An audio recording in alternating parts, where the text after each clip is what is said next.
You're listening to the Play It Brave podcast. Join Darcy for a wild rummage around in her wit and wisdom. She's a photographer, an educator, and a marketing ninja. Each week, she's going to be teaching you all about creating a life full of mindset, money, and marketing miracles.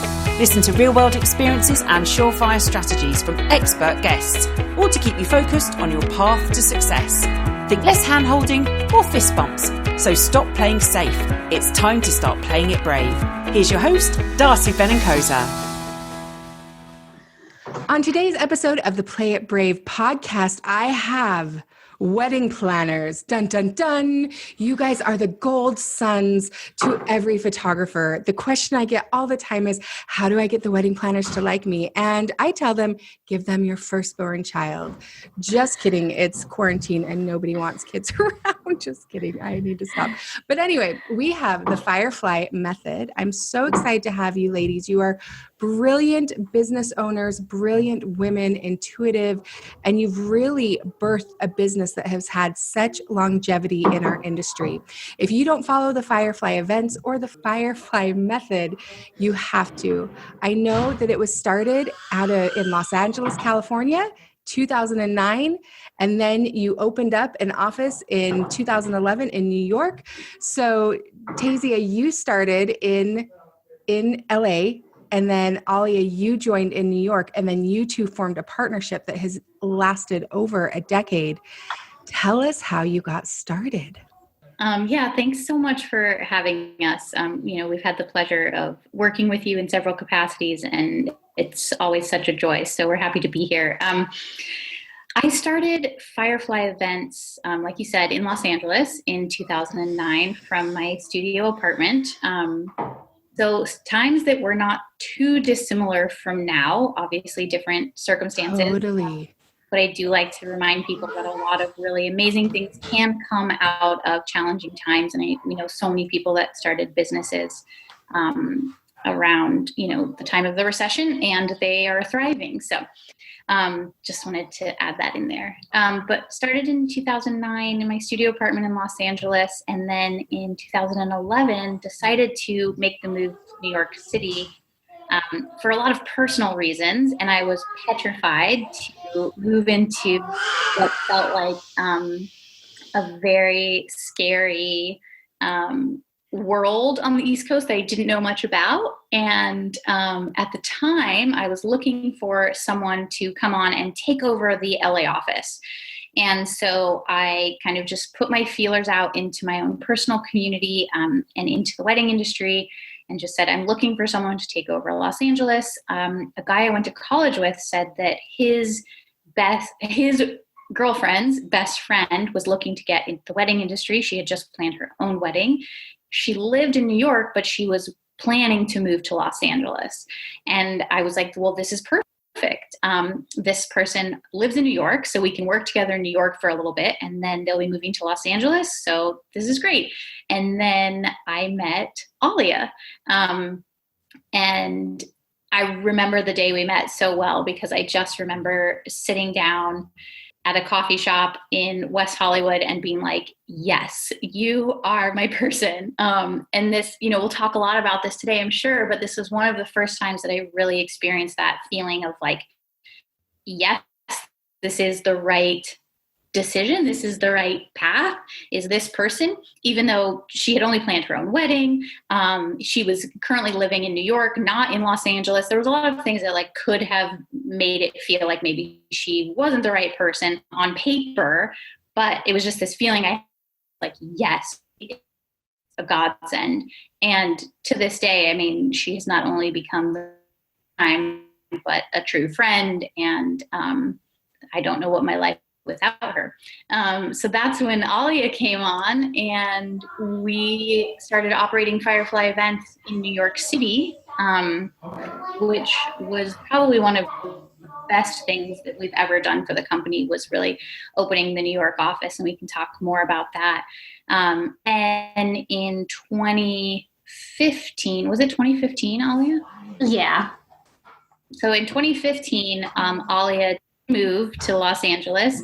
We pushed it. I was like, please don't leave. Once we started working together in New York, I was like, please don't go. Alia, don't go to LA. We can just operate LA from New York. Like, do not go. But her and her family decided they did want to make the move to Los Angeles. And that's when we like officially reopened the West Coast office. And we also, a couple years later, opened a Jackson Hole office. And now we really plan weddings all over the world. And Alia and I are now located back in California, both of us in Northern and Southern California. And we have also opened the Firefly Method, which is the educational side of our company. Well, you guys are perfectly primed to be teachers at this point, because truly you have planned some of the most beautiful weddings and events. I don't know if you guys know this, but I'm really well known for this one photo of a girl laying down in a blue dress with a bouquet above her head and all of this ribbon. And the planner and stylist extraordinaire behind that shoot was you, Teissia, and it's just an all of Firefly. Like, you brought the energy of Firefly there. We collaborated, and then in a few months, I got booked for one of your weddings, which was upstate New York. It was a gorgeous venue. We were the first wedding in the venue, and everything from your execution to your communication was absolutely flawless. It was a dream for every photographer. So the question I get asked all of the time, you guys have built this beautiful brand. Photographers are knocking on your door. What are some of your ways over the years of being here that photographers have made an impression where you have wanted to work with them or trusted that you could work with them? Yeah, I think the number one thing, you talk about it a lot, Darcy, I know with all of the photographers that you work with, is that you have to be at a place where you are doing the work that you feel is really representative of your talent. Yeah. That shines through to us as planners. We can, you're right. We do get a lot of photographers that are reaching out to us on a daily, weekly, monthly basis. And what really stands out is images that have passion behind them, that have heart, that have soul, you can tell when someone is doing their best work. And that might not mean the most like perfectly refined photo you've ever seen, but it's like, you can tell when people are living their truth through their photography. Does that make sense? Oh, totally. I tell all photographers, before you learn to market, you have to become a master at the craft, because you cannot market bad images. And wedding planners can see it from a mile away. You don't want to take a chance on a photographer who has no idea how to light a reception. You don't want to take a chance on a photographer who may not, have done all these styled shoots, but doesn't have the history behind them. So there is a way that photographers have to build up, do a couple weddings without planners before you move on to the weddings with planners, because those do tend to be higher budget and higher end. What about you, Alia? What do you have to say? Yeah, I think also, of course, as a photographer, you want your images to be at a certain level, a certain place before you start to charge a certain amount of money, of course. But also having a point of view, I think, goes such a long way with planners. I can't tell you how many amazing photographers we look at for clients, and we can't really differentiate their work from each other. It gets to a point where sometimes all the great photographers, it's like you're looking at 5 great photographers and they all just have work that's very similar. So it's like, okay, so why am I going to pull one from this pile as opposed to another? And for us, I think it really comes down to having a distinctive point of view. And I know sometimes it can feel scary to venture into that, to have your images look a little bit different, but that is, at the end of the day, the only thing that's really going to make you stand out. And for us, I know that's something we notice right away. Like, we can tell photographers who have done all the workshops and know all the technical things, but are not actually bringing themselves to the work. Like, that shines through to us very quickly. Can you think of a photographer that you've worked with that you call back again and again because they have an amazing point of view, as you call it? Like I would call it like an artistic voice. Can you think of any examples and what really, made you reach out to them? Yeah. Yeah. I think Heather Waraxa is one of those. She is a lovely person to begin with, and we can talk about that side of it too, because that's something I want to touch on. But I think that this is the part that, Alia and I talk a lot about intuition in business and really trusting your gut. And I think that plays into photography in that, like Alia said, there's so many images and styles that can look really similar. And that the only way you can really differentiate yourself is by knowing what you want. Like, what do you want to be shooting that day? And yes, you need to get, the shots for everyone. Everybody needs some detail shots and you need this, but like, what is moving you that day? Is it the chemistry between the couple? Is it the movement of the florals? Is it the weather that is just crazy? Like, what is moving you that day or during that styled shoot or during that workshop? And instead of, kind of coming at it from I need to get all of these shots point of view. Like, I see all of these things on social media where the couple is holding each other like this. I need to get one of those shots. It's more about what is moving you at that moment in time. And so that's something that I feel like, and there are a lot of photographers, I feel like you do an amazing job with this, but really like each shoot, each wedding is different. And what are you feeling that day, and learning how to trust that. Alia and I always talk about how that gut, that intuition is a muscle that you have to continue to flex, to grow it. And that's something that is like, as a photographer, practicing listening to that, like, oh, it might be weird, but like, I want you guys to go over and stand on these stairs, even though, who knows, it's really windy or whatever it might be. Like, maybe you're going to get the best shot, or hair's blowing in the wind or whatever. And I think Heather is one of those people. And again, there's many that I think over the years, we've seen her more and more like lean into that intuition, trusting that gut with images and working with people and working with decor. I love that. That's so true. Yeah. And I feel like just being present with the day and listening to the clients, like listening to the couple, being present for the day unfolding. I mean, amazing situations present themselves at every wedding. Every wedding we've ever worked, something happened that I didn't expect was going to happen, right? And I think sometimes we can almost overlook or miss those opportunities because we're so set on doing things in a regimented way. And while, of course, we do want structure, we do want like the checklist, like we do want all of those things, it's like you want to have those things so much in your body and in your bones that you can let them go and be present in the moment. And that takes work. That takes time. That takes, work on your end when you're not on site, really getting all of those processes like in your bones. But the payoff is that then you can be present and really tell that story. And I think another photographer we've worked with a lot over the years is Ro from Le Loop. And she's a very different kind of photographer than Heather. But I think she's great like at doing that as well, like really telling the story of the day. Like when I look at her pictures, I always am like, oh my God, it's like I'm watching a movie of the day. Like I'm reliving and refeeling all of those feelings that I saw happening. I love that. Yeah, it's so true. It is such a storytelling. You can learn all the technical things, but becoming an epic love storyteller is so key.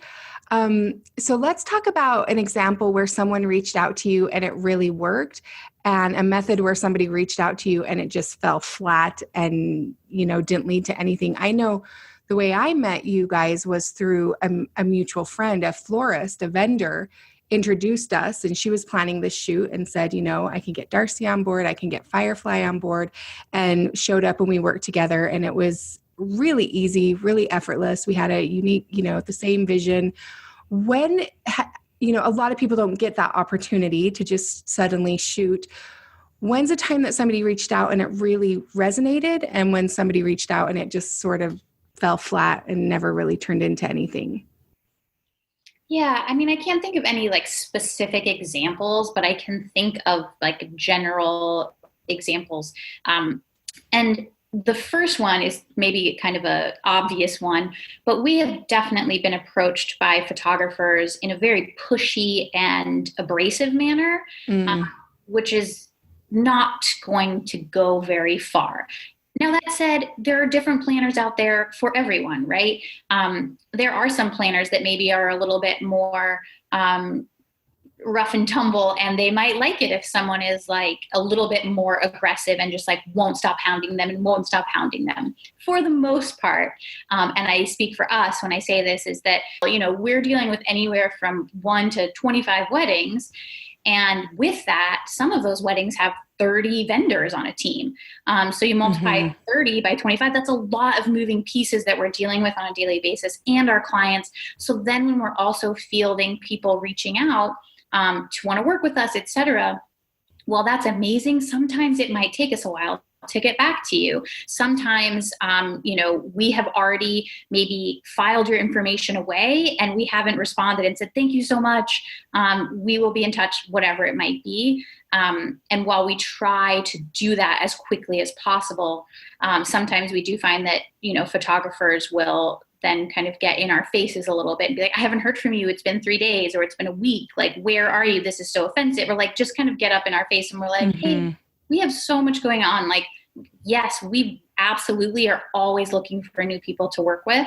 But I think the more you can approach your planners, and again, this is probably pretty common sense to people, but the more you can approach your planners in a calm, grounded, respectful way, the farther that will go.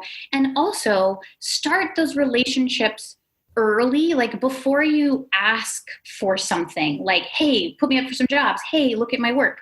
Develop a relationship with them in the sense that now there's like social media is such an easy way to do that. Start liking their photos, shoot some DMs over and say, hey, oh my gosh, I love your work. If you're ever in, Monaco, reach out. We'd love to work together, whatever it might be. Like, just kind of start that relationship with planners. And as that progresses, as you've kind of interacted with them on a more organic basis more and more, then it can be like, hey, would you be interested in checking out my portfolio? Hey, I would love to be working with you. How can we make that happen? On Instagram, you can send those voice texts. And while I don't recommend you like going out and like voice bombing everyone, just hearing someone's voice is such a huge factor into if we will jive with them, if our clients will jive with them. So just a quick voice text on DM that's like, hey, I just wanted to tell you, I love your work. You guys are really inspirational. If there's ever a time that's appropriate, let's chat, or whatever it might be, but finding those more personal ways to reach out. Oh yeah, go ahead. I was going to say, and also, I mean, Darcy, I think the story that you just told is such a great example, because what you were doing was you were already working, you had found a way to work with other vendors who were working with the kind of planners that you wanted to be working with. Yes. And that is really huge. And we actually, we coach planners too. And that's something that we always bring up to them. And they're like, how can I start working in like a higher luxury market? And I'm like, we're always telling them that you need to start trying to work with other vendors who are in that market too. And if you are not there yet at a price point where you can, start the relationships, as Teissia was just saying. So it's like, I think sometimes photographers or florists or, vendors throughout the wedding community, sometimes they can get really laser focused on the planners and I totally get it, because obviously like we're on the link between that's hiring them. But I think sometimes people lose sight that it's like those other relationships. Like if you're always working with a florist that we love working with, we're going to want to work with you. Mm-hmm. That's just going to be a natural progression.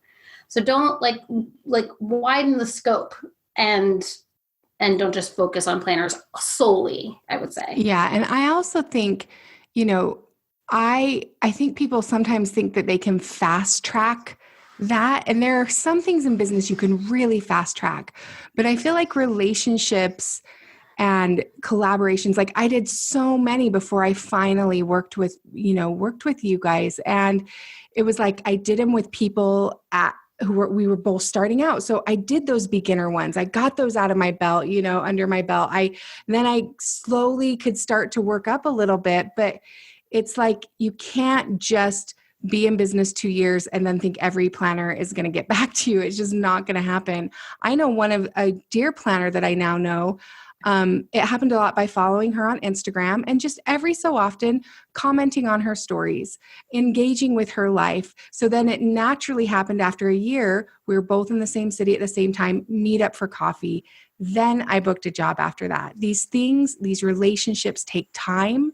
I don't know about you guys, but I think if you're not in the right place, then a gift or something can feel sort of out of place if you haven't built any kind of relationship. I know people are like, should I send my planners all these gifts? Should I do this? Should I do that? And it's like, you can, but I think the most important is exactly what you two said. Keep putting in the work. I always tell my clients, my photographers, just do something that the planners will take notice of. They will take notice if you get an epic publication that starts to circulate a little bit. They're going to take notice and want to work with you. So 100%. Yeah. Yeah. And I think, we've said it a couple of times, but like taking the time to master your craft so that then, like Alia said earlier, and like you always say, it's like you have the logistics behind you. So it's like you know how to shoot, right? That is like step number one. Then it's kind of laying on the gut intuition side of it. Like, okay, I know how to do all these things, but what do I want to do with this shoot? What's going to make this shoot feel like epic, like me? What's going to make this wedding feel epic, like me? And then it's figuring out, okay, who are the other people that are doing the work that I want to be doing? Huge part of moving your business forward is creating those relationships, and not just in your own community, but all over the world. If that's something, if you want to be kind of, outside of your not your small community, you could be in a large city, but in your, outside of your own sphere, if that is exciting to you, know that this is a day and age where you can connect with anyone, anywhere. And so many of the photographers that we work with are, again, from all over the world. And the relationships have either started because, like Alia said, we have had common links, a different wedding professional that's like, oh my gosh, you have to meet Darcy. You will love her. Like, you guys are going to drive. Your style is amazing.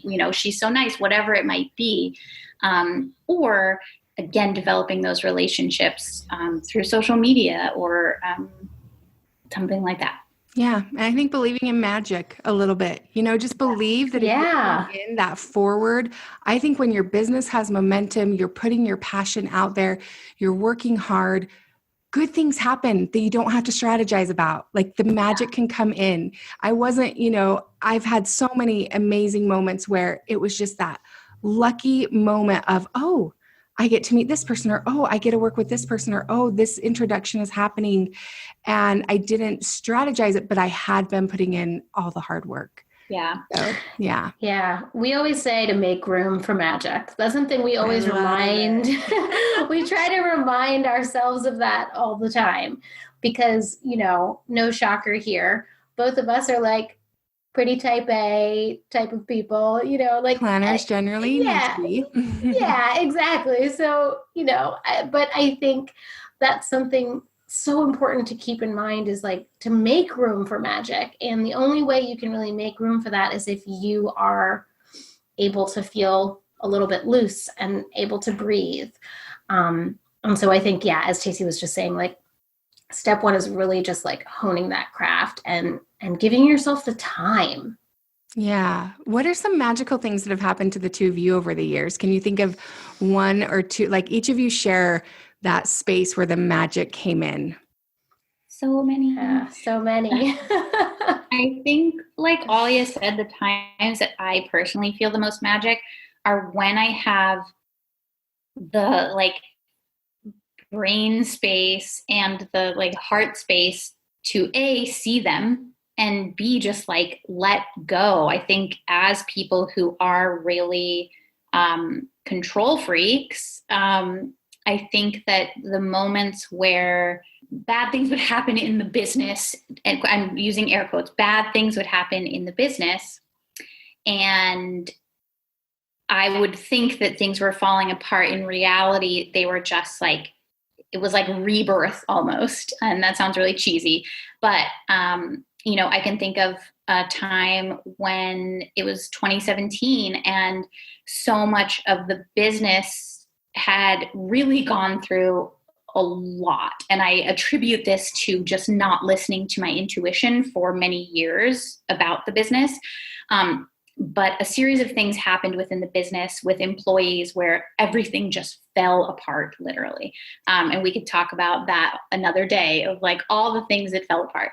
But what it led me to was this feeling of like, I can't control all things.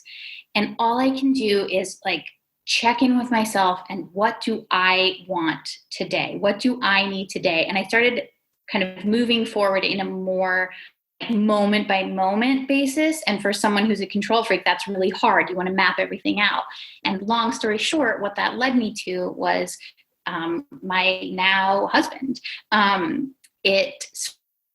Very long story short, led me to really rethink everything that I wanted out of my life. And one of that was this man who I had been with many years before, and sort of always had hopes and dreams of being with again, and really taking a step towards that life. And it evolved into now we're married. But I wouldn't have gotten there if I didn't have this moment of like just unfold instead of me constantly trying to make them work. So it used to be, and I'll wrap this up in a second, it used to be when things fell apart, I was able to kind of witness these magical moments, and that's not how I want to see the magic anymore. And so I've worked really hard to continue to listen to myself more.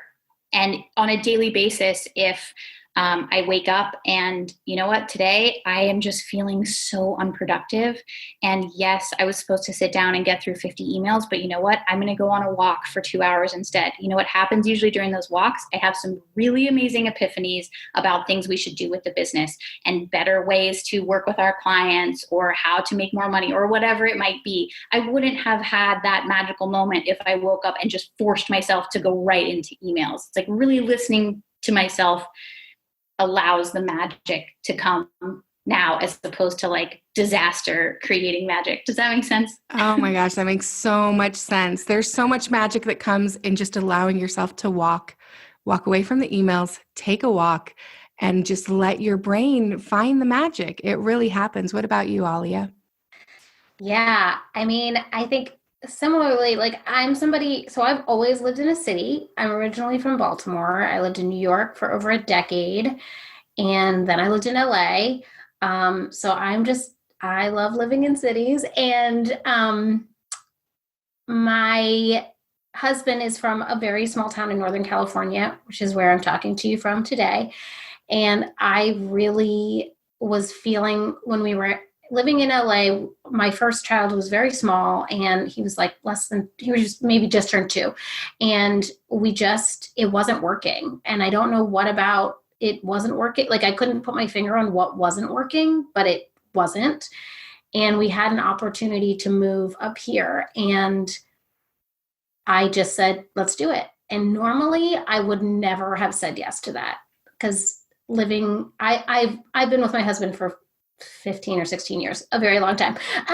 So I've been up here many times, and this was not a place where I ever had dreamed of living. And normally I would have been like very upset about it, but I felt like I don't know, it just seemed like the right thing to do. And like literally a month later, we moved up here.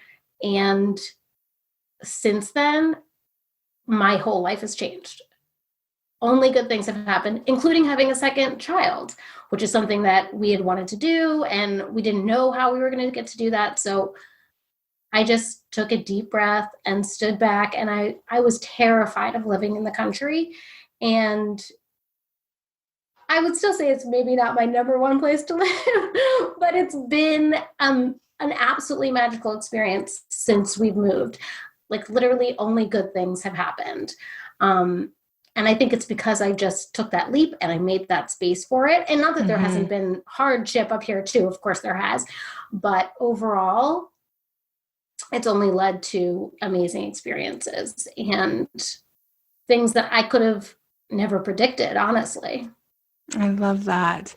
Yeah. So you two built this business, you made space for magic. And then I think a year or two ago, you were ready to take that next step of sharing what you learned. You know, so many of us go through these decade-long journeys, and then it becomes time where we start to feel that calling of, let's help other people fast track. Let's help them avoid some of the pitfalls. Let's help them have strategies and logistics. So when did you two have that idea today, you know, not today, but like when did you have that idea come to pass where you thought, okay, today is the day we're going to make this new move in our business?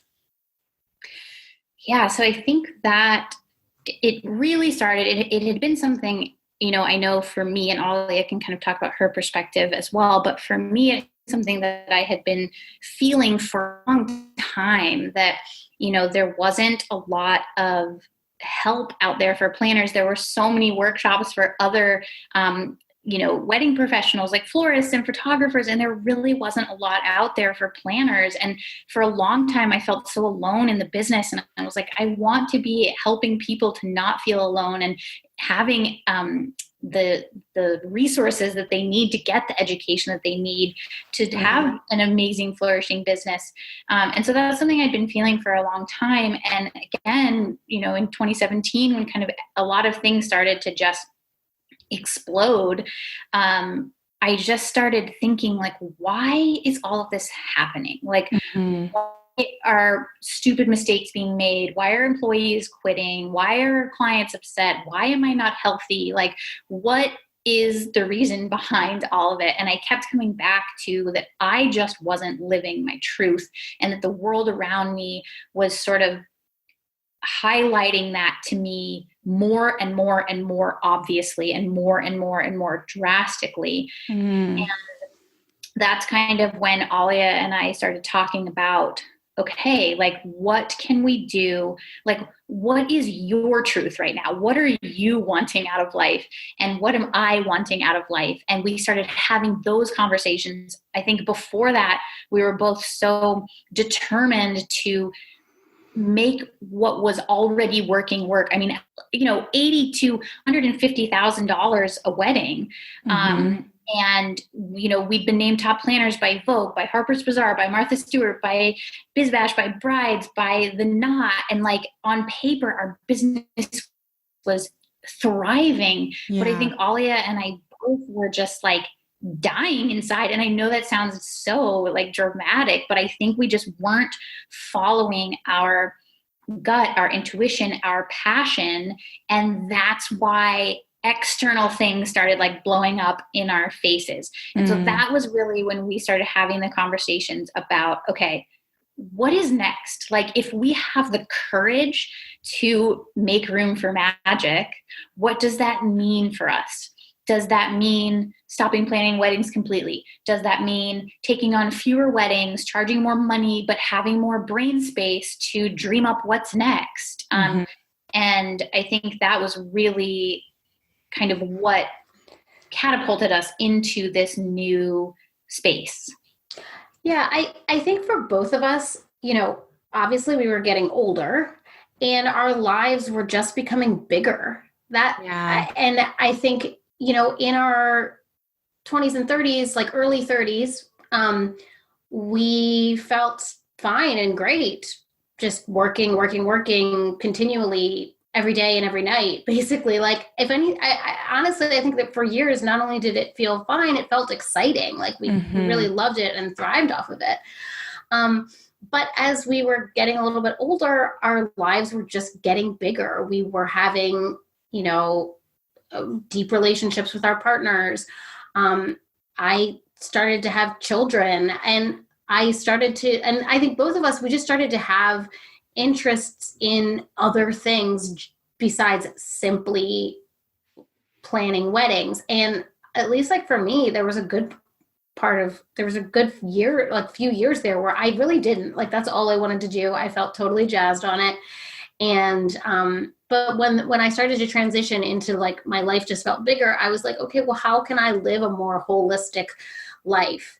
And, I happen to have one of my parents I have a parent who is a workaholic, and he's in his early 60s and still works 70-hour weeks. And I was like, I don't want to do that.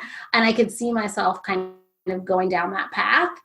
And so I think that was my first sort of kind of wake up call. It was like, oh, I want more things in my life than just my business, which I still love, but like, how can I make room for other things? And that's when we started to, I think the first pivot that we made was really to charge more and take on less. That was there was a few years there where that really did work and help both of us to sort of move to the next level of our own personal lives. And then at a certain point we were like, okay, that's not quite doing it anymore. What is the next step? And just being willing to ask those questions really helped to guide us to this next step. And we noticed that the thing that was really lighting us up and coincidentally was giving us space to do these other things in our life was helping other planners. Anytime we would have, as planners who've been in the business for a while, we would get approached, or we still get emails and approached all the time from newer planners who were interested in learning.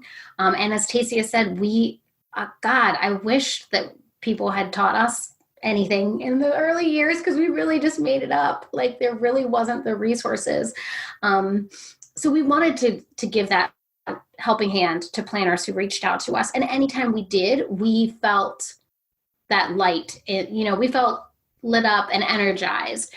And so the more we did that and the more we noticed like, oh, that's the call I'm really looking forward to, the more that led us to this path, until finally one day we were like, hey, should we really actually make this a part of our business? What would that look like? And just being willing to ask those questions. But I think that we wouldn't have gotten there if we hadn't realized that our life was bigger than just our business.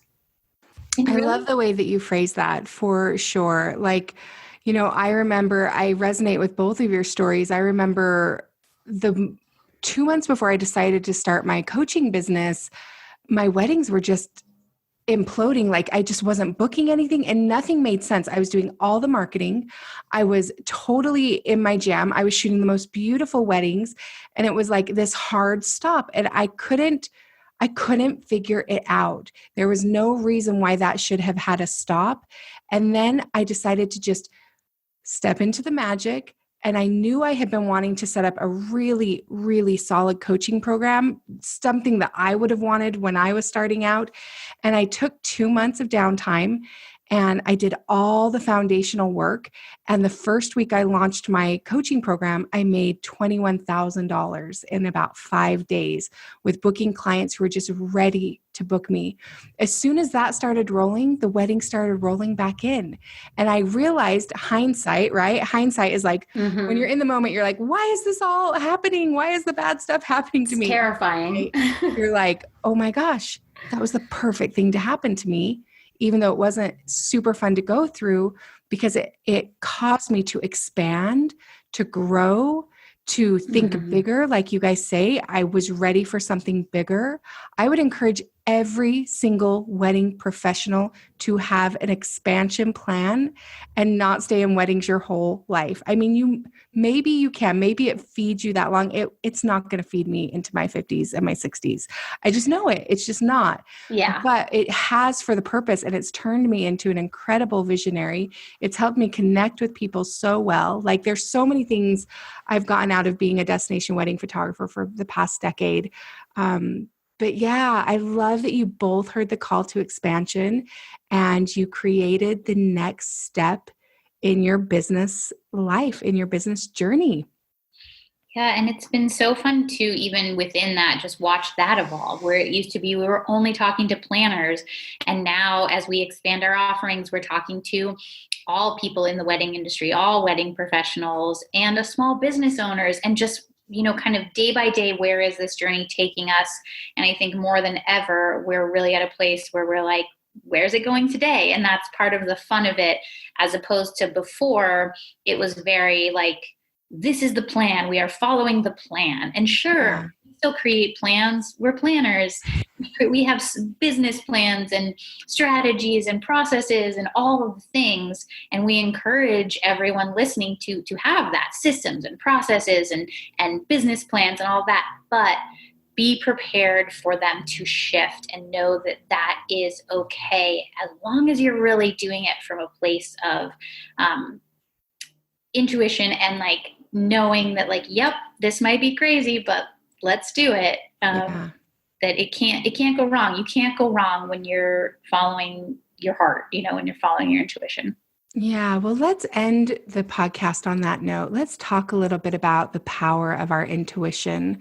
I know from talking and knowing both of you that there are times where you ignored it, me too, and it just imploded and you just think, why did I listen to my gut? And then I think there comes a time where you really like non-negotiably listen to your heart and your gut and you just stick to it, and no amount of money or boundary pushing or anything else that might happen get you to compromise. What are some of the lessons that brought you to the place to listen to your intuition so completely?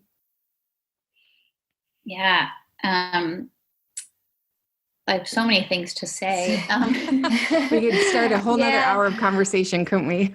Well, I did want to sort of jump on one thing that you said about the money piece, because I know that can be the scariest part. And I think it's what held us back for many years. We have turned down 6-figure jobs in the very recent past.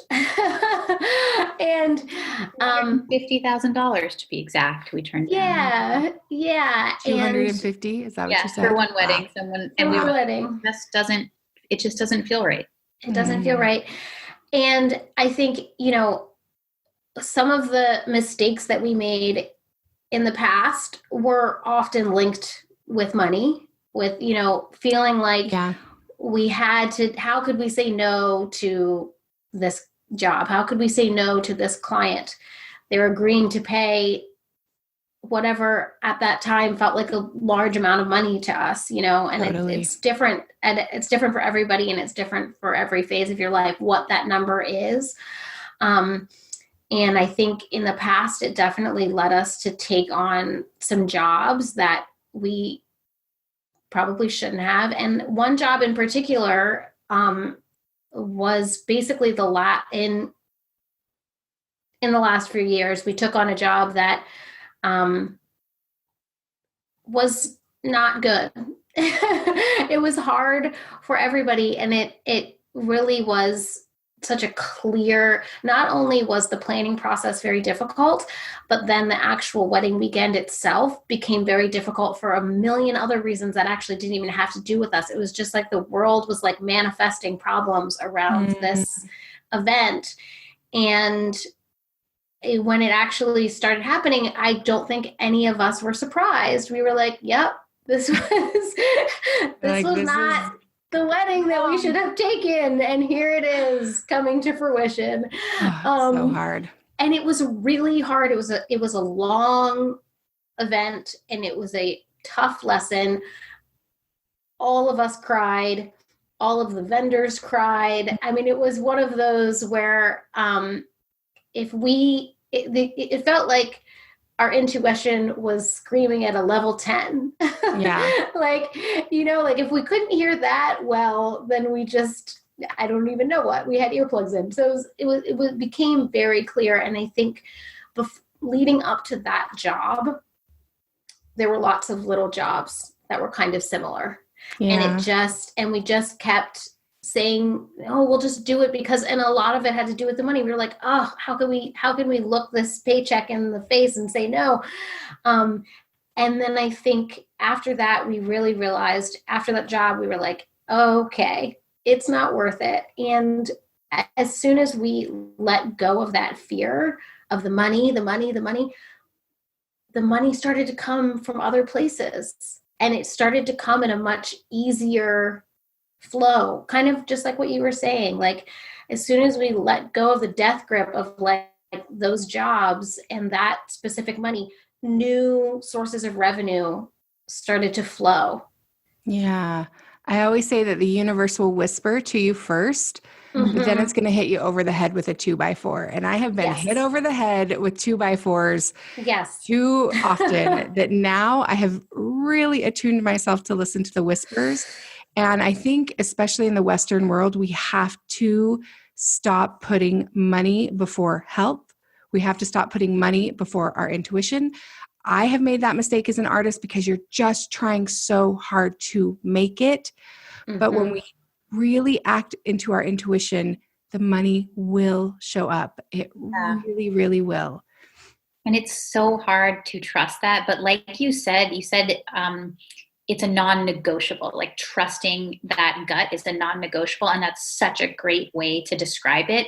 It has gotten to a point for us where it's literally a non-negotiable. No amount of money, no amount of convincing, if it does, whatever it is, a wedding, should we move? Should we open a new office? Whatever it might be, if we are getting a no or we are getting a yes, like that is what we're going with. Like it is not an option for us anymore to not listen to that little voice inside, right? It's just not an option. It's a non-negotiable that we will always from now on listen to that little voice. And the more we do it, the more we are continually shown that it is guiding us in the right direction, whatever that might be. You know what I mean? And like I said, that can be on a daily basis. It can be on a weekly basis. It can be over the course of years. But we are always being it is always like reaffirming to us that when we do listen, we are going down the right path. Yeah.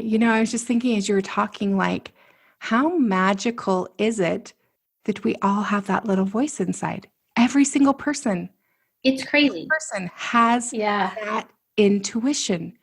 And it becomes so much more attuned the more we understand our relationship to that, to our highest self, to that thing within us that knows truly what the best outcome is for us, and to really, really listen to that. I love that.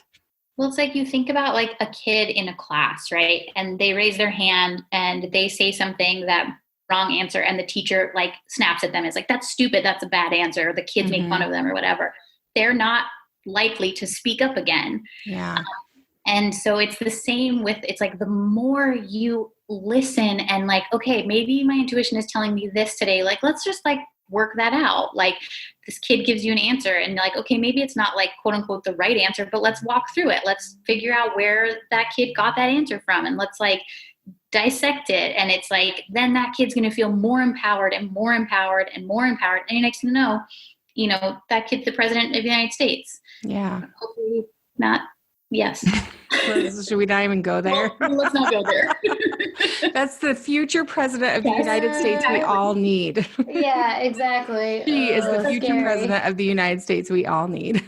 Yes. Right? I just wish I want, and I think that's why we talk about this so much in the business sphere, is I want more I want everyone in the world to be able to nurture that side of themselves, because it is crazy that that's a thing. It feels so sci-fi that it's like I have this little like barometer inside that's guiding me into the direction that is right for me at this moment in time. That's so cool. How sci-fi is that? It's crazy. Yeah. And the more we all operate on that front, and I think that's one of the most incredible things about women in business, and this is not to knock men in any way, but I think a lot of women operate from that point just naturally.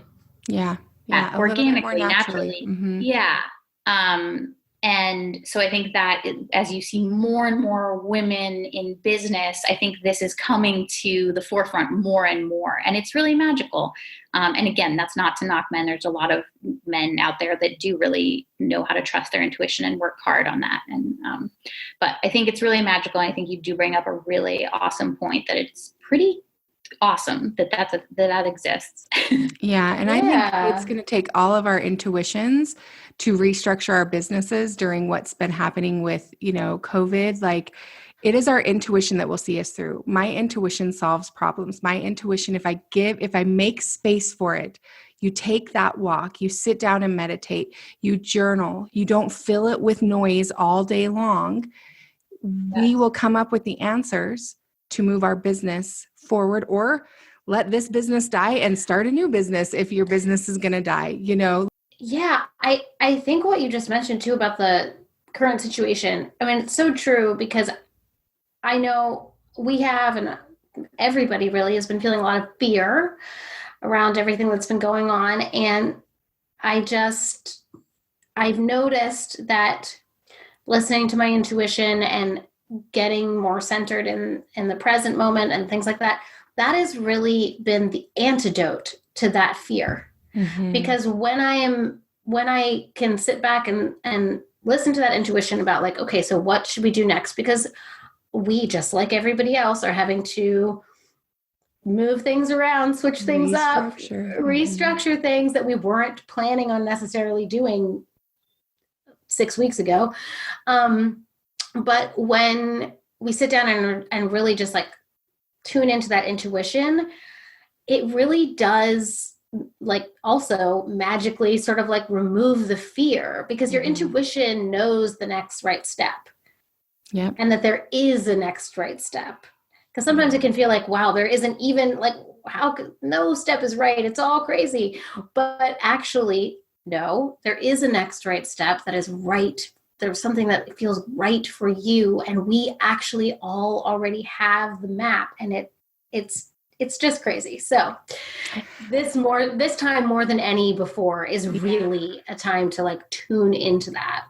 Yeah, really using this time to let the world, or let yourself show yourself, that's not a great sentence, but like let the world show you something. So, maybe like for me right now, I'm feeling so grateful that I have been listening to myself over the past couple of years, because it has led me to a place where I'm actually doing okay. Like, we've moved a lot of our business online. I live in California, not the center of Manhattan. There's just like so many things. I have a wonderful partner that I'm kind of, quarantined in our house with. Like, there's a lot of things that I have made because I have been following my intuition. I am experiencing a more joyful time right now, even though, yes, there's still challenges and there's so much going on. But I think for some people, there's a lot happening and you need to listen. Like, what feels like it's falling apart, but it's really there to show you, like you said, maybe this isn't the business I want. Maybe the fact that like all of my clients just canceled for 2020, maybe that's because I don't want to be doing this anymore, whatever this is, whether you're a photographer or a florist or a planner or whatever. Maybe you actually have found a passion in writing or whatever it might be. It's like sometimes, and I'm not saying that, the coronavirus, COVID-19 is happening to show everyone a lesson. There's a lot of sad death, et cetera, that is coming along with this. And I think it's important to recognize that. But I do think that for a lot of people, it's either an affirmation that you're really following that intuition and you're making moves in that direction, or that you need to be listening more to that intuition, to your gut. Mm-hmm. Yeah. Amen. Amen, sister friend. I could have asked you guys so much about creating a partnership in a business, from helping planners book more brides. Like, there's so much information with the Firefly Method, and I'm going to point people in your direction. But I'm super happy that our conversation ended up being, make room for magic and follow your intuition. Our intuitions. I have these bags that I hand out at my Play It Brave retreat, and it just says, intuition is your superpower. Like, it really is. Like, we watch all these superhero movies, we watch Wonder Woman, we watch all of these things, and it's like, we are the hero, and our superpower is our intuition. And that will be our compass for the rest of our lives. And whatever, and knowing that we can survive whatever comes our way, whatever gets thrown at us, even if businesses implode and weddings stop coming in, our intuitions all guided us to the next step in our lives, and it's going to continue to do that. So what an honor to have both of you on my show today. Thank you so much for giving so willingly. Thank you for sharing your beautiful selves with us. Thank you for sharing your knowledge about how photographers can reach out to planners. And I hope all three of us get to create in the same space together again soon. And this has been a phenomenal conversation. Yeah, thank you so much for having us. And yes, thank you. Yeah, it's been really lovely chatting. So good to see you both again. You've been listening to the Play It Brave podcast. Love what you heard? Wonderful. You can shout about it in the reviews. I bet you know someone who needs a shot of self-belief. Then don't keep us a secret. If you've missed something crucial, we've got show notes for this and all past episodes over at darcybenencoza.com/Play It Brave. Thanks for tuning in, but don't forget, the world teaches you to play it safe. Stand up, stand out, and start playing it brave.